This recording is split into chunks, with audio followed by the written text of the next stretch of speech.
Hello, I'm Ron Miscavige. This is Life After Scientology. And of course, that song you heard leading into my starting to talk is called Barnum and Gumbo. And if you want to hear the entire thing, you can go on to my site, therealronmiscavige.com, and you can hear the rest of the album. You can sample it anyway, or you can buy a copy of one or the other, whatever you'd like to do. And I have a very special guest on this morning. But before we get going on it, I want to do a little business. And Sean, I got to see the screen a little better. You're in front of it, buddy. I had to tell my producer.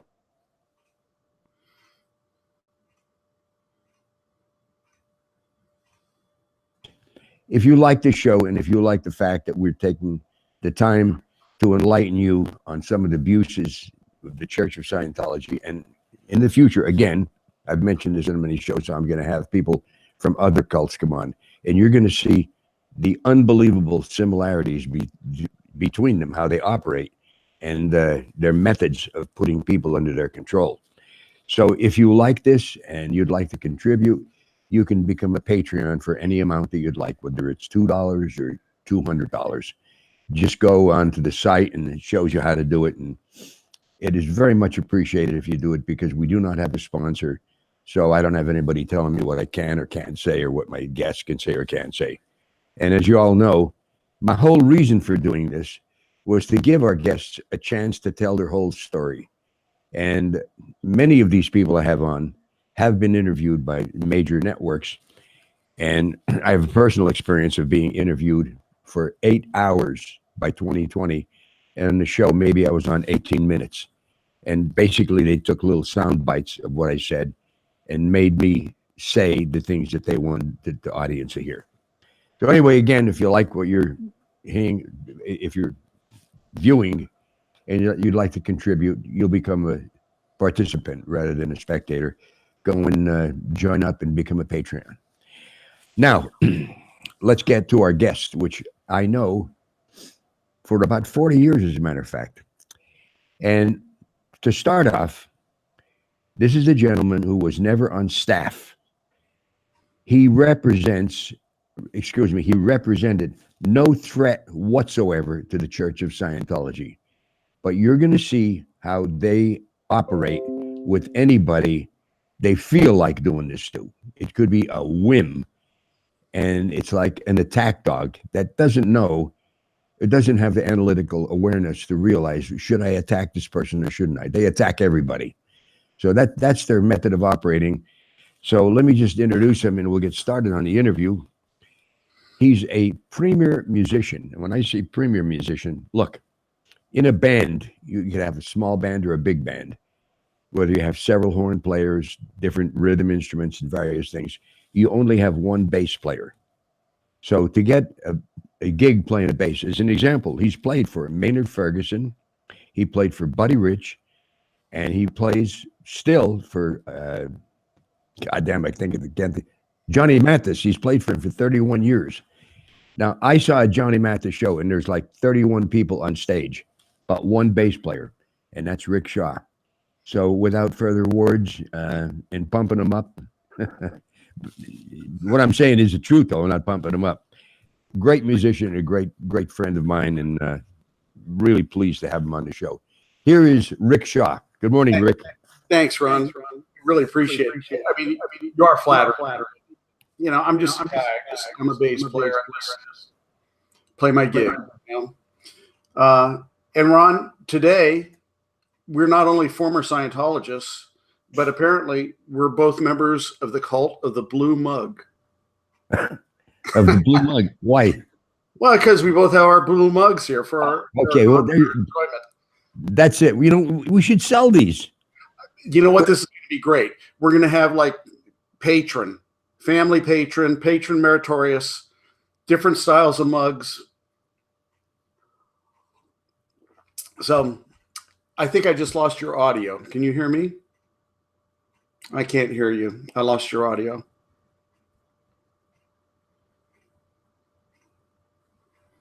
Shoot. No, I don't hear you. It cut out.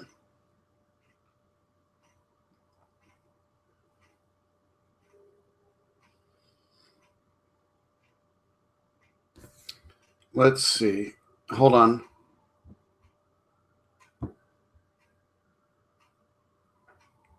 Yeah, the audio is out on my side for some reason. I don't have it muted or anything. It just cut out. Well, I'll just keep on. there we go. Now you're back.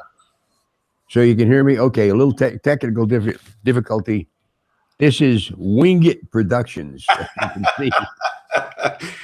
Ron, we don't have a production team here. I have my producer and my manager who handles everything. He's like a one-armed paper hanger, okay? He's busy. Because we've both done, well, you've done more big-time gigs than I have. But the support that you have for a gig between the sound man and the video man is unbelievable. It's huge.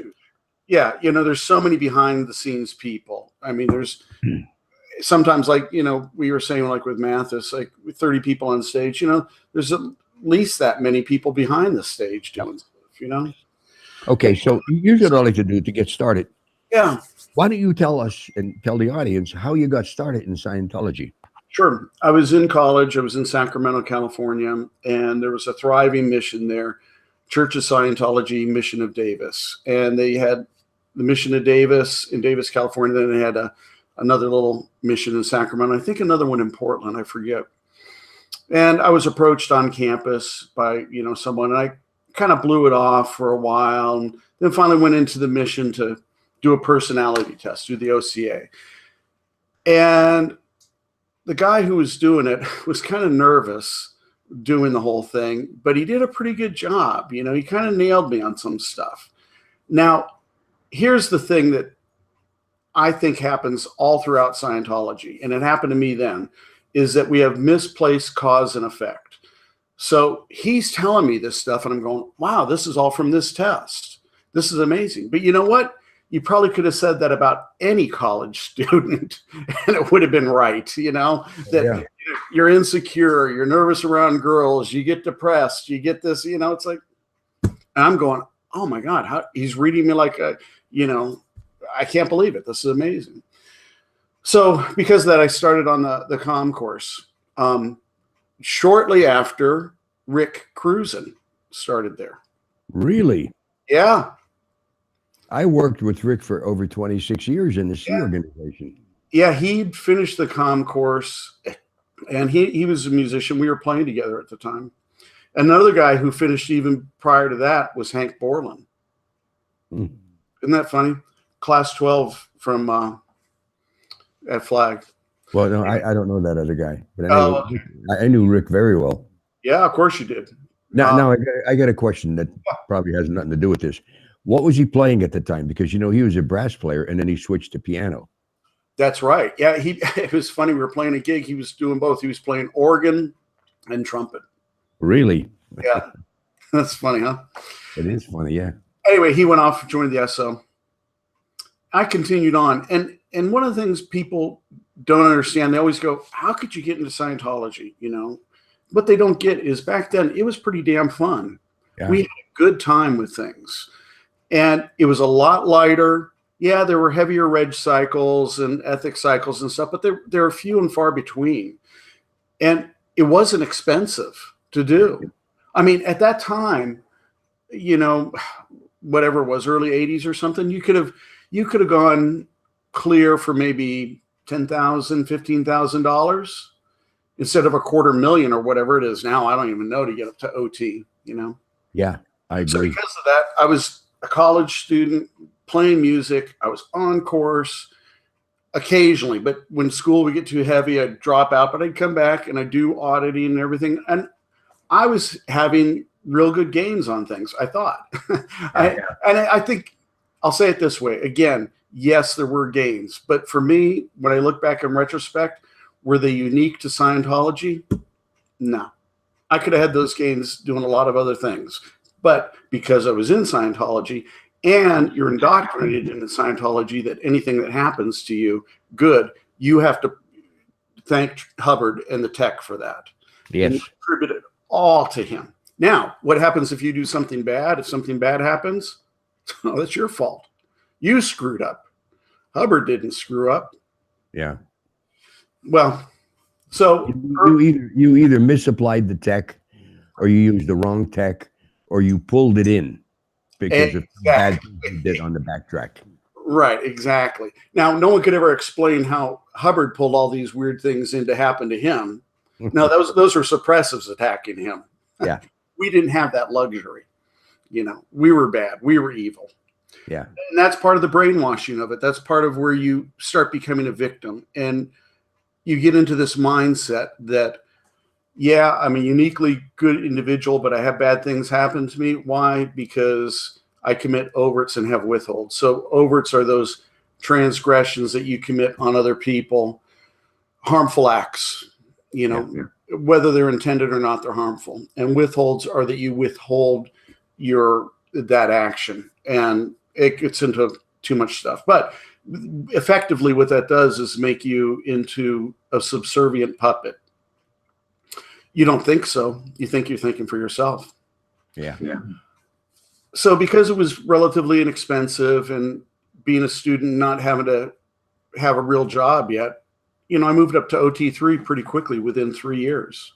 Wow. And I'm sitting there, you know, everyone's like, OT3, oh my God. You know, that's all you would hear is 75 million years ago. And, you know, I get there in this classroom and I open up the materials and there's this handwritten gobbledygook. I can't even make out some of the words because it's Hubbard's writing, you know. Mm-hmm. But he starts describing body thetans and clusters and this whole phenomenon, you know. And that's what's screwing you up. It's not the reactive mind, it's these beings that are attached to you. So what do I do as a, you know, mid-20 something kid? Go, okay, fine. You know, I didn't question it. I just go, well, I'll do this, you know. Did you just accept it? Is that what your feelings were? Like, what did you think when you first read that? I didn't know what it was that. I didn't know what to think. Yeah. It caught me by surprise. And then I'm going, man, I kind of expected the mysteries of the universe to be revealed. Yeah. You know? And here he's telling me basically, again, it's my fault somehow that I got these beings attached to me. And now my whole thing is to get them off of me. Yeah. For auditing. So you kind of think, oh, this will be great. You know, I'll learn more about past lives and, you know, the universe will unfold. Well, it doesn't. And, you know, it took me, I did it in the required time. At the time, it was like 1 to 2 months of auditing. And I did it in about a month. Yeah. And, you know, I thought, okay, this is fine. Went off to graduate school, studied more music, moved to LA after that. And it was around that time that I met you. We were playing a gig at Asho together. Yeah. Yeah. And one of the things I remarked to you before was that you used to get us paid for gigs for the church. Those days are gone, aren't they? Oh, man. Yeah, it became that you had to contribute. Yeah. You know, that's your contribution. Oh, isn't this good? I'm playing for free. We did another gig in LA at, I think the place was called the Pavilion, or the Palladium rather. Palladium, right. And it was with the singer, a real down-home blues singer, powerful voice, piano player too, Amanda Ambrose. Right. And I think we had Jim Cowger played sax. I was on the trumpet. You were on bass. Did we have somebody on guitar? You remember? I don't remember. Actually, it was another bass player. I was there kind of as a sub, and I don't want to bring up his name because he's not. Right. But anyway, she goes on stage and she starts playing the piano, and she says, "Come on, boys!" And I'm saying, "Amanda, what are we playing? What key are we playing it?" And she says, just follow me." And everybody, being the pro musician that they were, joined in. And I'll tell you, we didn't sound that bad. As a matter of fact, it sounded real good because everybody locked into the key and the song. It was some well-known song that we all knew. But that's the first time I ever walked on stage not knowing what the hell I was going to play or what key it was going to be in front of a crowd. That's right. Well, and look, she was a great musician. You're right. She was not a trained musician. She probably didn't know what key it was. All she knows is she's putting her fingers on the keyboard and sounds coming out, you know?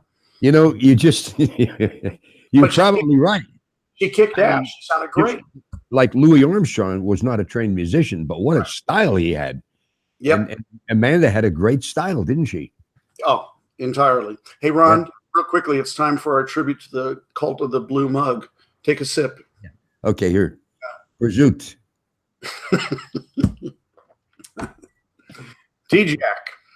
So now.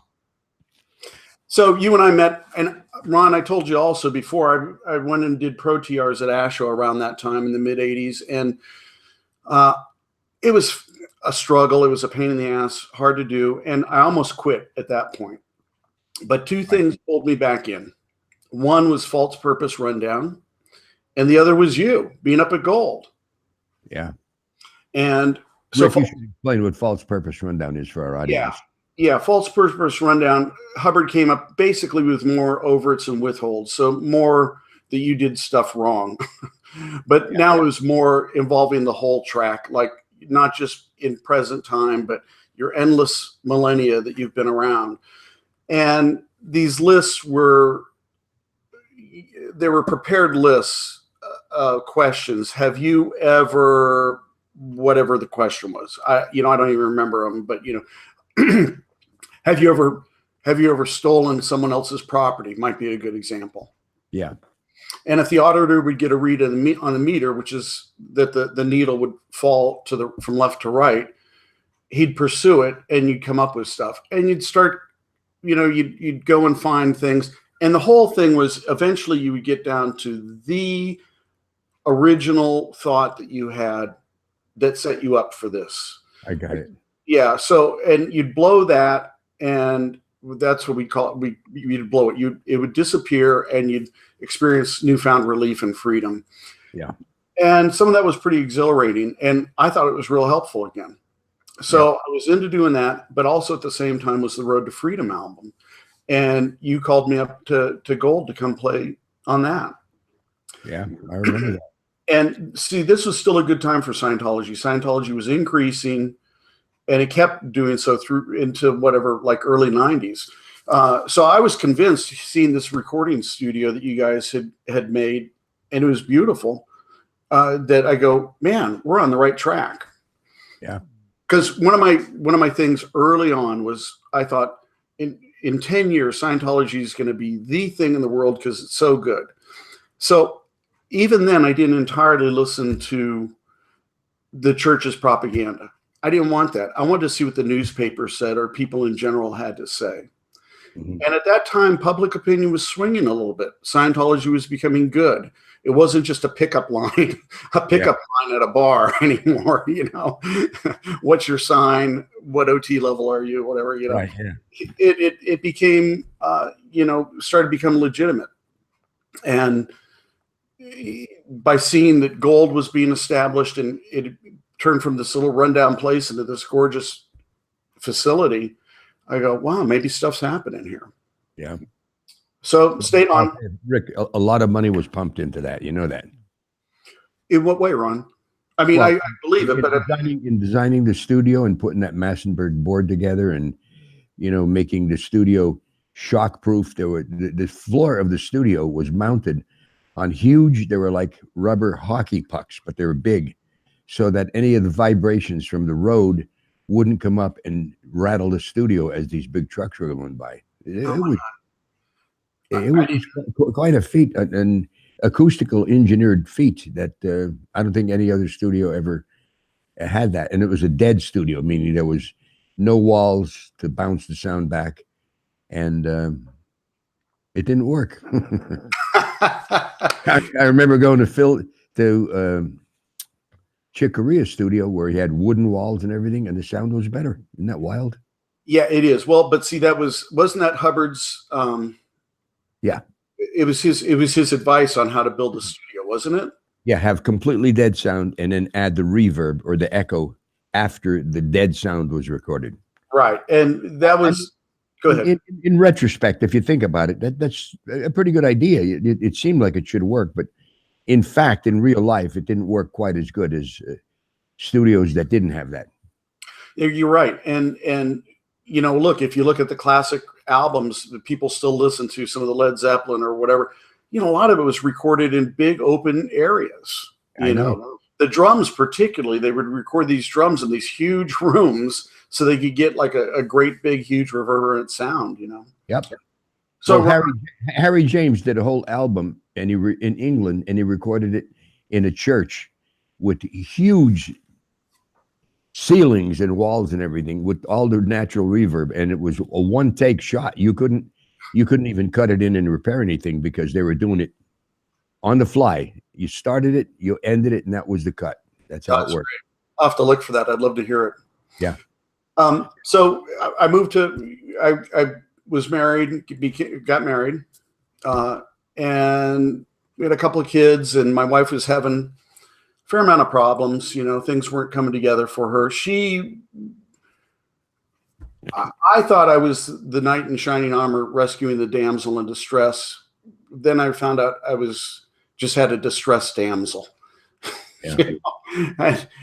I didn't understand that for a long time. I figured Scientology could handle anything.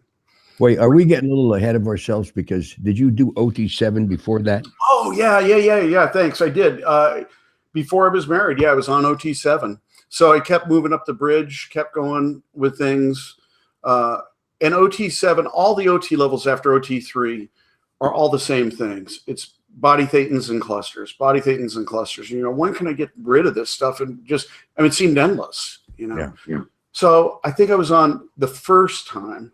There were 3 times total I was on OT7. The first time, I think it was about a year, and attested to it, and it was fine. And got married. Went back on a second time because things didn't seem to quite be sorting themselves out right. Oh, great. It's so much better. Attested a second time. We ended up moving to Clearwater in the mid-90s. And my primary purpose was to be able to help my wife be close to Flag. And we had our 2 young daughters, and we had a pretty good time there. It was a good community of people. It was nice. But things weren't resolving for her. And I mean, to the tune of 6 figures, they weren't resolving, Yeah. And it's like, and look, and for me too, I was probably getting close to that too, if not into 6 figures for both of us. Wow. Yeah. That's another story in itself with all that. But point being is that things weren't resolving. And I went to RTC rep, which is Religious Technology Center. So these are some of the higher ups. They're above all the orgs. RTC is what's funny to me is they would always dress in black, like what were the Nazi police that were that way, Yeah. That was their persona. It was like these Nazi police. But I went to them and I go, my wife's had all this auditing. We spent so much money. Things are not resolving. And they're looking at me like, that's Natter. Natter being, you have overage and withholds again. It's your fault. Yeah. But the way I got around it was I said, I didn't try to get around it. I just said what I thought was the case. I go, if LRH were auditing her, it would be a different story. She'd be in decent shape. And they couldn't argue with that. Yeah. So that was my standard for it. Near the end of that stay, I did more FPRD. And coming out of one of those sessions, I realized, I go, if I never do Scientology again, I'll be fine. So this is like 20 years or more ago. And that was really my first step out of things. The other thing that happened was I went back onto OT7 again. Now it was right. Golden Age of Tech doesn't get any better. This is the gold standard right here. This is what it is. Yeah. I'm auditing that shit for a year and a half. And I'm every time I go back for a 6-month check, you have to go, you audit at home, and then you go back every 6 months and get cleaned up or enhanced or whatever, refresh the materials. After a while, they call it a refresher. Yeah. And I go back and I said, this has nothing to do with my life. this has nothing to do with anything. I don't see the point in this. And their answer was, keep auditing. So I did. That was the first 6-month check. Next one, this has nothing to do with my life. I don't know what I'm doing. Keep auditing. Okay. Third 6-month check. This has nothing to do with it. It sounds like a joke, right? Like, so it always comes in threes. Nothing to do with my life. Keep auditing. I go back home and I go, this is bullshit. I'm sending my materials in. I'm not auditing this anymore because it's not productive. And it takes time away from work. So sending the materials. There you go. What year was that, Rick? I was around 2002, 2003, I think, something like that. Okay. All right. So long and short, Ron, is still, yeah, I'm in good standing, but now I'm starting to prepare myself in my own way, at least, of like, this is not working. And Scientology now is on the decline. We've hit the peak of the Dianetics campaign, and now, your son's coming to take things over, and it's all starting to snowplow, Yeah. Oh, yeah. It did start going down after the 90s. Yeah. Yeah. And all of a sudden comes in this thing about, ideal orgs, and everyone's supposed to, send money. And I'm going, why? Shouldn't these be able to survive on their own? Do we have to bump these up too? So I was pretty much, I was traveling enough that they couldn't get in touch with me easily, and it always kind of worked out. But one of the things I did was I stopped using the terminology when I'd talk to people, even Scientologists. Yeah. I wouldn't refer to a missed withhold or OWs or ethics conditions or an ARC break, which an ARC break is basically an upset, Right. Greater or lesser. And I just stopped using the language because I go, this is loaded language. It means certain things. One of the ones that always bothered me was that they didn't call it you didn't have a relationship. You didn't have a wife or a girlfriend or boyfriend or husband or partner. What you had a 2D. Yeah. And I hated that. It was so dehumanizing on what a relationship it was about. So that goes into the dynamics. First dynamic, self. Second dynamic was sex and family. Third dynamic, friends. Fourth group, and it keeps spreading out from there. All right, so things are basically. Wait, Rick, I have a question. How was your wife taking this at the time? She was sort of in the same bag. Really? Yeah, I mean, at that point, she was kind of questioning things too. Our daughters were growing; they were doing well. Our marriage was having problems, but I think both of us wanted to try to stay together for the family and the kids. Yeah. And try to provide a good environment for them. But what changed? I think the big thing that changed, Ron, was sometime, I don't know when it was, maybe about 10 years ago, they basically came out with this thing saying, no one's clear. There are no Dianetic clears. We thought there were. Sorry, we were wrong. There's none. So everyone has to come back to flag and redo clear. Now, that was a huge violation of anything Hubbard ever written, because he had, like, once you get into the OT levels, you never go back to clear. Right. And his reason for this, you find out, is that basically clear is when your own reactive mind is erased and it's gone. And the problem is, it appears that it's still there because the body thetans and clusters are basically small reactive minds unto themselves, and that you needed to free them to be truly free. So you were auditing over the wrong stuff. If you were trying to re-audit clear again, it wasn't you. It was this endless cycle of BTs and clusters. That was the theory. Right. But now it came out, everyone's screwed. All the work you've done, no good. So come back and do clear. My wife went and did that. And I got to say, it produced the longest stability that I'd seen in her. Really? Which was about a year. So it's not quite eternity that you would expect. We've been guaranteed.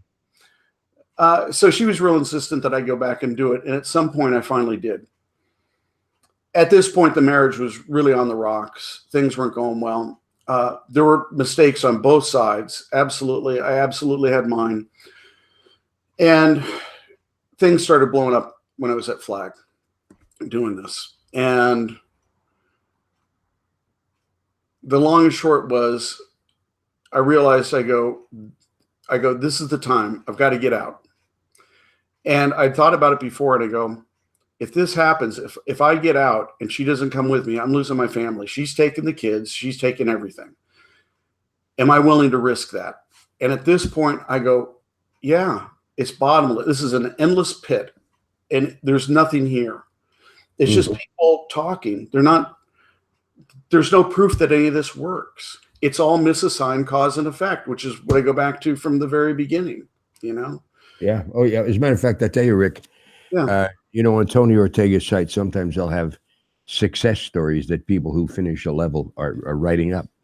And all of these success stories, the wins that they give or the realizations have to do with how it's going to be in the future, not anything of what it is now. Like, they don't say, well, I'm able to read a person's mind right now, or I can go into the next room and see what a person is doing. No, they'll say my dynamics are more freed up than ever, and I realize now I'm free to gain other abilities. It's all future tense. You know that. That's a great point. Yeah, they're very vapid. they're very, very little content, very big on praise. And look, part of the reason is these people, in some ways, in their hearts, they know they didn't get anything out of what they just did. Yep. But they have to write something great. Otherwise, they're going to spend another $10,000 going back in, cleaning up the mistakes. Yeah. Yeah. Which basically, guess whose fault that was? It was their fault. Yeah.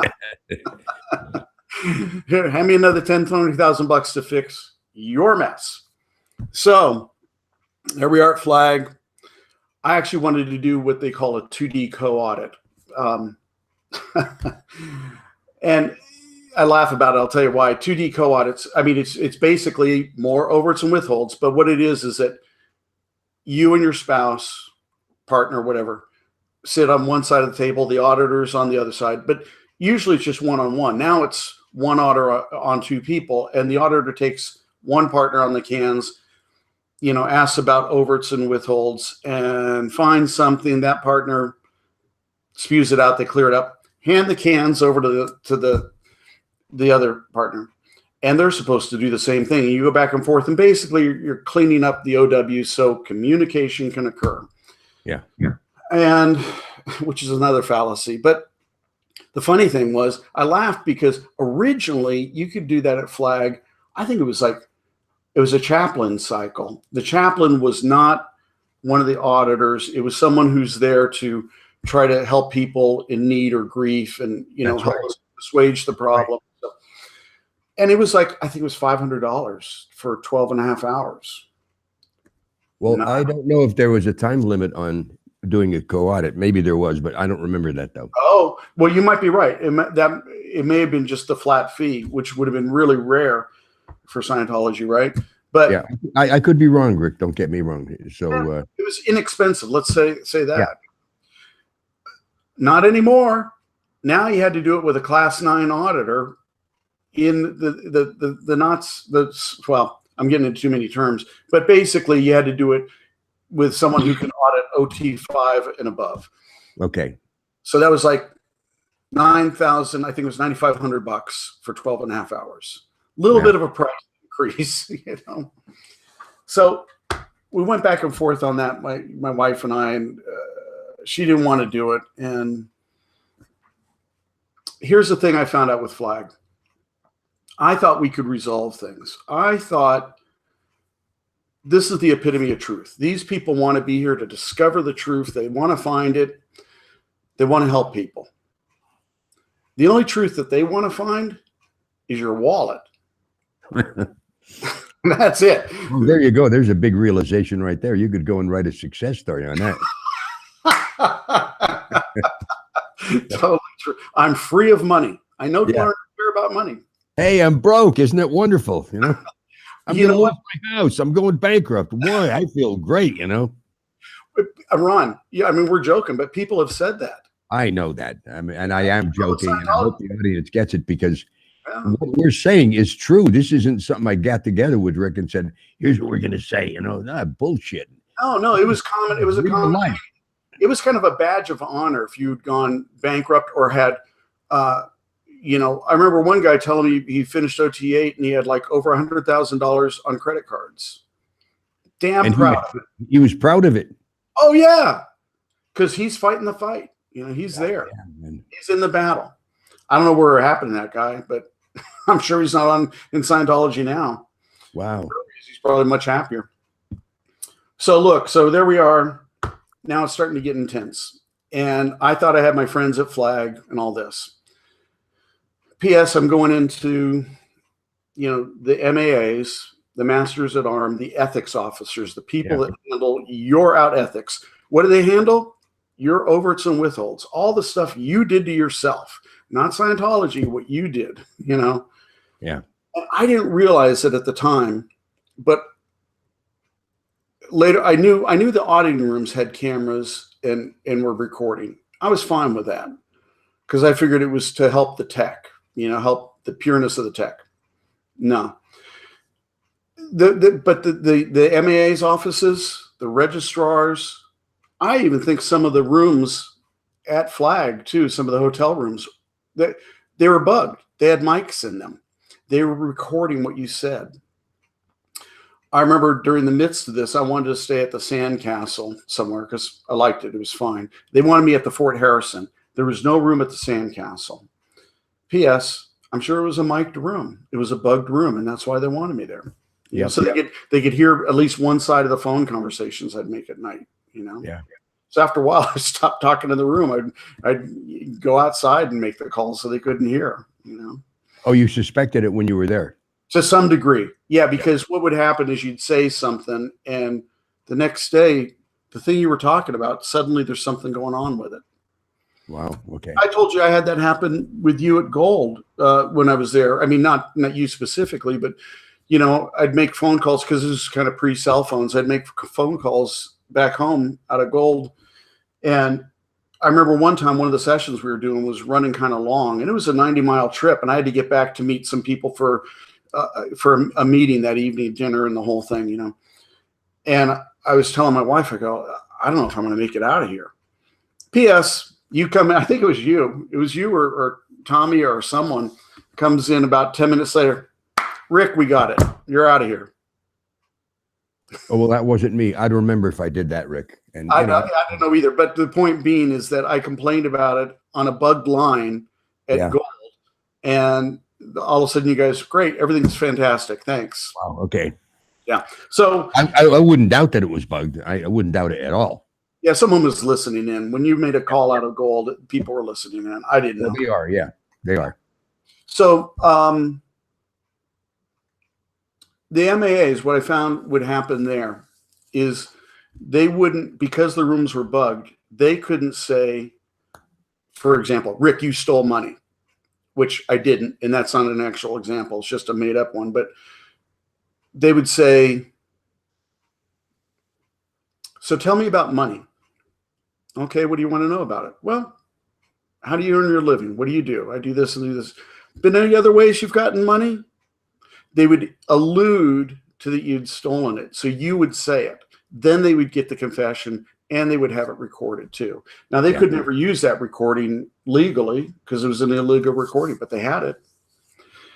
And the registrars, it was the same way. It was all set up. You know, they knew they would find out what accounts you had, who you'd talk to about money and everything. And they had the MAs and the registrars were the same. If things were starting to go a little bit funny and not go the way they wanted it to, all of a sudden there'd be a phone call. And that was the person who was listening in, giving some of the feedback to the registrar of the MA. It got bad. What finally happened was where I realized there was no truth there, was that my wife took over control of our bank accounts and an investment account. And suddenly I had almost no money. And she had over $100,000. Guess who got listened to more than between the two of us? Yeah, of course. It was her. Yeah. And so I was the evil, I was the villain. And that's the other thing I found out. They didn't want to find truth. They didn't care what the truth was.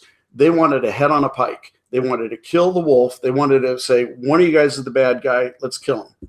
So that got to be me. And I spent, I don't know, I went into my retirement account and spent probably, I don't know, 30 grand or something of that trying to get this stuff cleaned up. And that's the only time anyone was on my side. When the money ran out, that was it. At one point, we were with a chaplain trying to resolve things. And it was not going well for me at all because I brought all this trouble. I was accused of bringing all this trouble onto the Flag Land base. It was my fault for doing all this, right? And this woman was from Central Europe somewhere. I don't know where. The woman who was the chaplain who was mediating this discussion with my wife and I. And I had told my wife, I said, look, we can do divorce, but I want it done by California laws. Scientology, I'll agree to whatever, but they don't have precedent over what California law says. I'm doing what California law says and what's fair for both of us. She didn't want that because she wanted all the money on her side. And so there I am sitting there talking with this MAA and my wife about divorce. And the MAA from some, Central Europe or Eastern European country looks me in the eye and goes, Rick, I know California divorce law. I'm going, how is that even possible? Yeah. I don't know where you're from, Prague or whatever, but you're not going to know California divorce law. I don't even know California divorce law, and I'm in California. Yeah. So my wife and I end up lawyering up. We both had Scientology lawyers. That was a total waste of money. Finally, it got into a point where my wife said, these are my demands, and I could meet all of them except for one of them about some alimony. I said, that's not going to happen. She had a better retirement than I and had a decent job. So she said, okay, I'm taking it to court. We're settling this in court. So I go, all right, all bets are off. I'm getting a decent attorney. I'm not going with a Scientologist attorney anymore. So I hired this woman who's a great divorce attorney, not a shark, just great, really right on, Century City, expensive, but knew what she was doing. She looked at this case and she goes, I'll tell you something. Neither you nor your wife nor that lawyer know anything about divorce. No one, this case is a mess. She looked up the lawyer. I wish I remembered his name.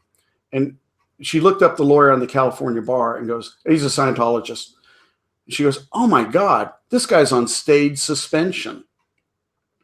And I go, what's that? He's guilty of some legal misdemeanor, and it's basically probation that he shouldn't practice law, but they're letting him do it while he gets through something, right?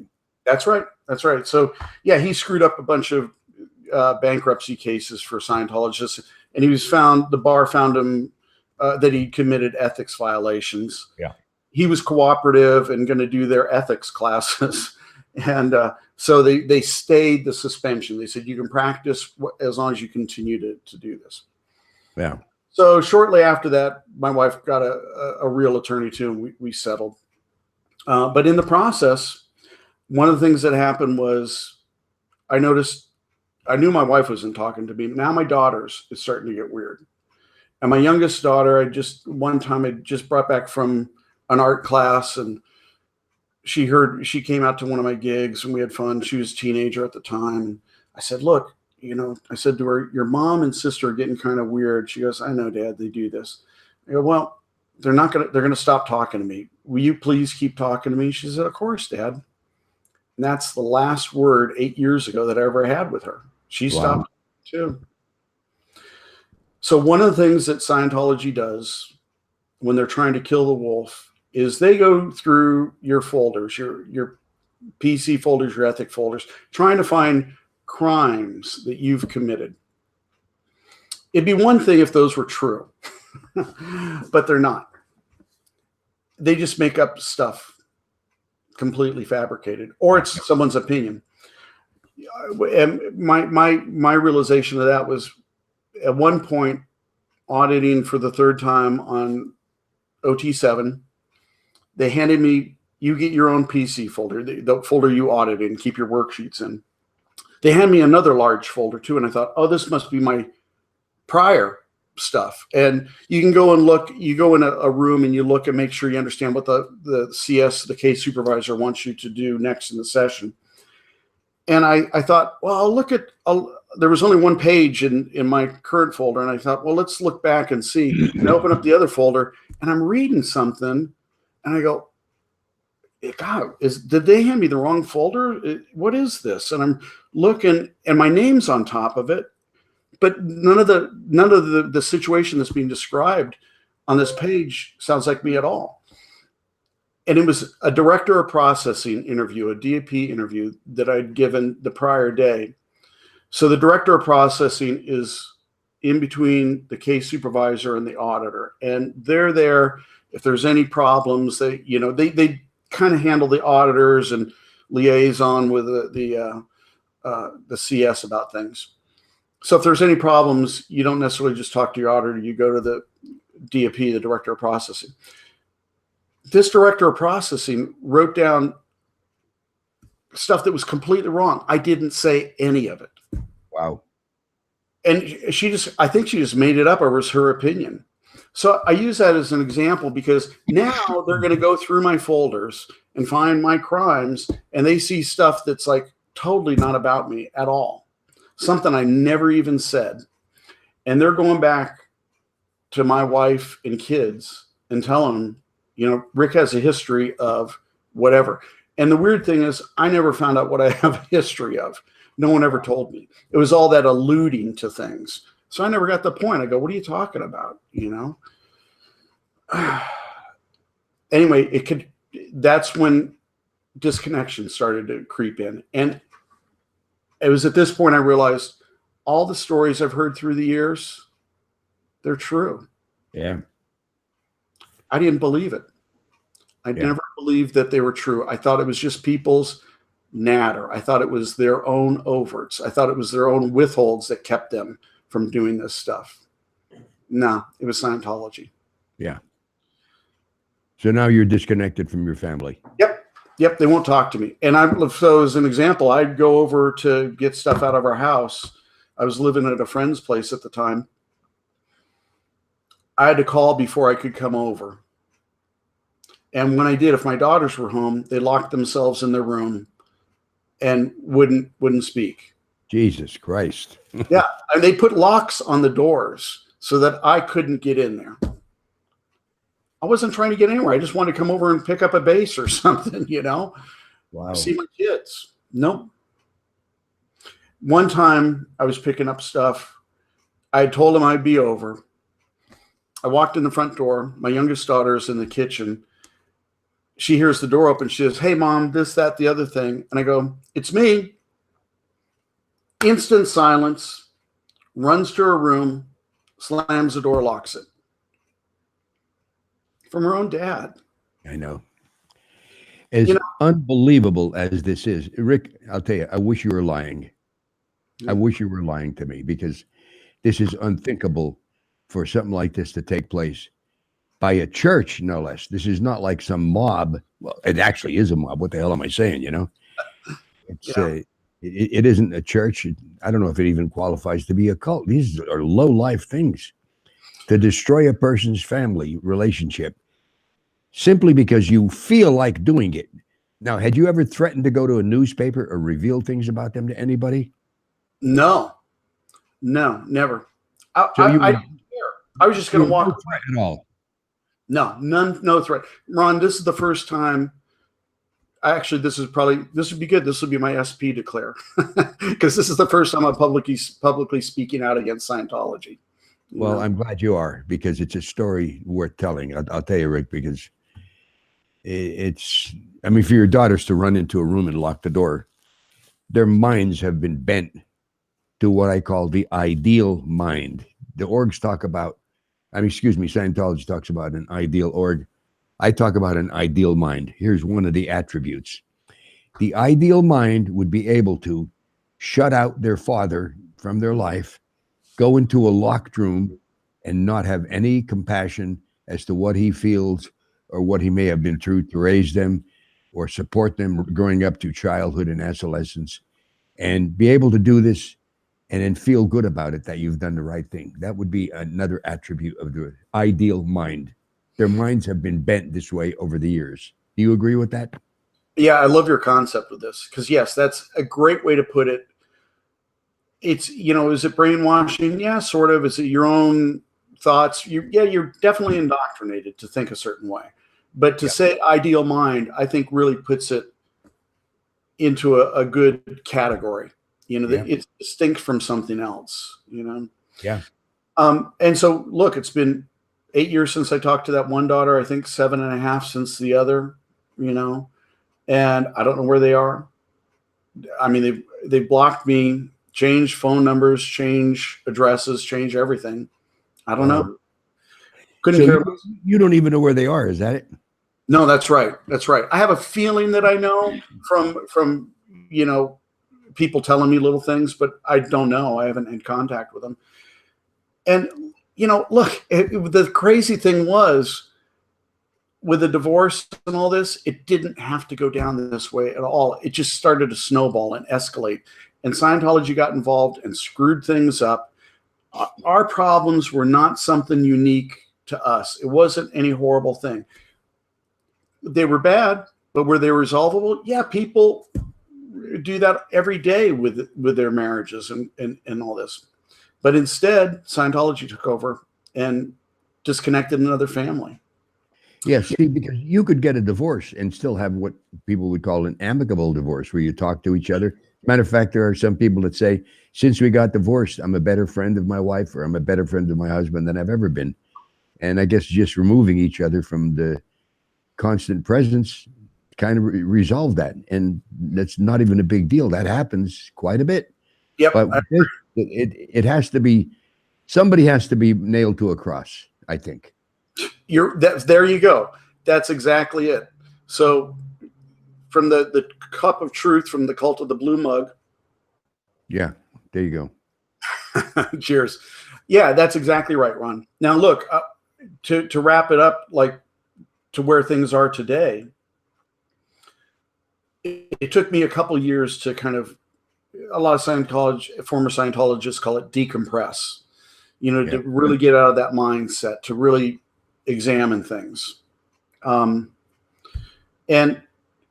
so this is around 2011 when the divorce is final. And it's probably another year, 2 years of me decompressing where I finally go, Hubbard was a fraud. Yeah, and you never want to admit it, but you go, I was a fool, Yeah. People do foolish things all the time, whether it's Scientology or whatever. Everyone has something.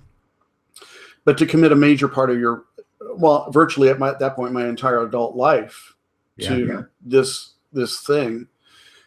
And my feeling was, it was about money for Hubbard. I think the tech for Hubbard was really his way of trying to handle his own problems. He was a messed up guy, and he thought he was going to save the world in the process. He had these delusions of grandeur this way. But really, he was just trying to handle his own screwed up life in so many ways, And he was good at controlling other people. He wanted the control. He wanted the money. He wanted to be powerful. He wanted to be well regarded. And the irony of that, of course, is that he wasn't well regarded in public at all. And he died, wealthy, but in a motorhome in Central California, the coast of California. It's horrible. Well, I'll tell you something. There's a friend of mine that I'm not going to mention his name because he doesn't want to get involved with them at all, but was around Hubbard through quite a few years when he was on the ship. And he said he saw him going downhill mentally almost on a weekly basis, where he would issue orders that were just non-comprehensible or couldn't be carried out, or lose his temper, or just come loose at the seams. And he saw this happening. And at the end, in one of the books that one of my friends wrote, Jesse Prince, there was a lawyer sent to meet L. Ron Hubbard about him appearing for some reason in not a public hearing, a private hearing to discuss I even forget what the hell they were going to discuss, but when the lawyer come back, he said, listen, he's not well mentally. Don't let him do this because he's going to come off as an insane person. Wow. That's how bad it got. Wow. Um, Yeah. anyway. Well, no, I believe it. And look, so to tie that all in here, for me, life is better than it's ever been. You know, I have money in my pocket, money in my bank accounts now. You know, the church isn't always after it. And I have good friends who've been supportive and helpful with a lot of this. If it weren't for them, I couldn't have made it. It sure wasn't Scientology that helped me with any of this stuff. Certainly wasn't. I got a question, Rick. Look, you've been a public. You were never on staff. Let's say you lose your faith or you decompress and you come to your senses, look in the mirror and say, listen, I was conned. How do you stay under the radar if you're a public and you don't want the church jumping all over your back? What do they do? Great point. I just stopped returning the phone calls. Look, you had to plan your escape for what, 2 years, something like that? Yeah. Yeah. For me, I just stopped returning the phone calls. They don't have the manpower, the people power, whatever, to come and enforce anything. They're not going to, even if they do come over, they're going to come over once or twice and bug you, and you just don't talk to them. One thing I found about Scientologists is they're masters of communication, right? Yeah. But the thing is, if there's no communication, they don't know how to handle it. They don't know what to do. Yeah. So I would get all these messages with these insane pleas, Rick, look, it's me. I'm your MAA. You've got to help me with this. I'm trying to help you. It'd be that kind of plea, or Rick, return this phone call immediately before further action is required. I mean, it's like, no, I'm not. And the other one that I like is that they'll go, Rick, this is so-and-so from Flag. Give me a call back. I've been trying to get in touch with you. Well, I'm not going to return a call like that. Tell me what you want me to call about. Yeah. So it's easier for public. And here's the thing. If you're a public, I had it easier than some people because I had a large group of friends that were non-Scientologists. My work is non-Scientology related. The problem for a lot of these guys is that all their friends are Scientologists. Their work is Scientology. It's a Scientology business. And if they come out against this stuff, they lose their job, they lose their friends, they lose their family. Yeah. It's worse than what I had, Yeah. And so that's why people are scared. That's why they stay hidden. And one of the things I look at, Ron, is, sometimes like Mike Rindle will publish the OT committee minutes, and he'll publish it from the Valley org, and you look and it's the same 15 people there every week.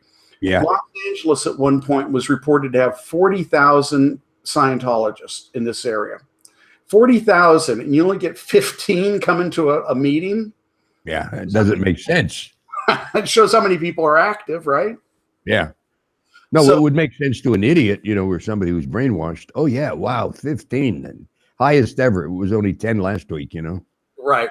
The big thing and I'll leave it at this, but the big thing I think that most Scientologists do to justify this, and I heard it from the beginning, and I still hear it now, even talking to a friend who is still involved to some degree about a month ago, is that they go, it's not the tech, it's how people apply it. LRH was perfect. The tech is perfect. It's people's inability to duplicate what he says and apply it standardly.